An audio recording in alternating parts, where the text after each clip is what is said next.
From the Home Slice News Center, this is the Daily Slice for Thursday, September 28th, 2023. I'm D. Ray Knight. This is what's going on. A third person plans to plead guilty for his role in a western South Dakota fentanyl ring. According to court documents, 41-year-old Ike Souter, 29-year-old Aubrey Hansen, and her father, 64-year-old John Hansen, worked together to bring more than 400 grams of fentanyl from Colorado to Rapid City. That's enough of the drug to kill hundreds of thousands of people. Souter has signed documents saying he plans to enter a guilty plea. The Hansens have both pleaded guilty to dealing fentanyl and are waiting to be sentenced. A Pennington County resident has been scammed out of thousands of dollars. Amy Rose has the story. An elderly resident of Pennington County fell victim to a scam that resulted in the loss of over $100,000. Following a subsequent investigation, 31-year-old Abdul Wahid Mohammed was arrested in Rapid City on Tuesday.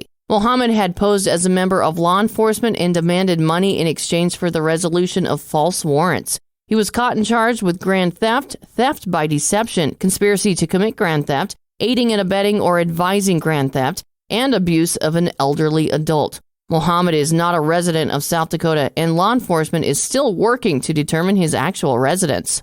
In national and international news, several of Donald Trump's rivals stepped up their attacks against him in the second Republican presidential debate. They were urgently trying to dent the former president's commanding primary lead during an event that often seemed like an undercard without him. Trump has dominated the field with attacks on his rivals and Democratic institutions, as well as his grievances about the criminal indictments and civil cases targeting him and his businesses. The moderators did not ask Trump's opponents about the indictments or why the people on stage were better qualified than the former president. We are just days away from a government shutdown. Amy Rose has the latest. The federal government is heading toward a shutdown this weekend that will disrupt many services, squeeze workers, and royal politics. It comes as Republicans in the House, fueled by hard right demands for deep cuts, force a confrontation over federal spending. While some government entities will be exempt, others will be severely curtailed. Social Security checks, for example, will still go out, but federal agencies will stop all actions deemed non-essential. And millions of federal employees, including members of the military, won't receive paychecks. The shutdown will begin October 1st if Congress is not able to enact a funding plan.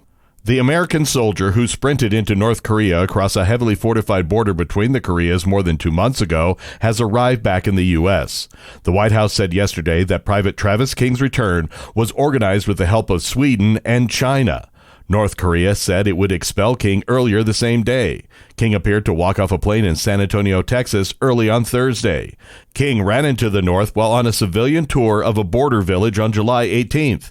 He had served in South Korea.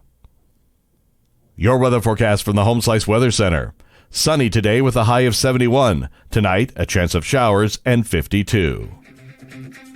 And that was your Daily Slice for Thursday, September 28th, 2023. The Daily Slice is a production of Home Slice Media Group, hosted by D. Ray Knight with Amy Rose. Executive producer Mark Houston. Engineered by Chris Jaquess. I'm D. Ray Knight.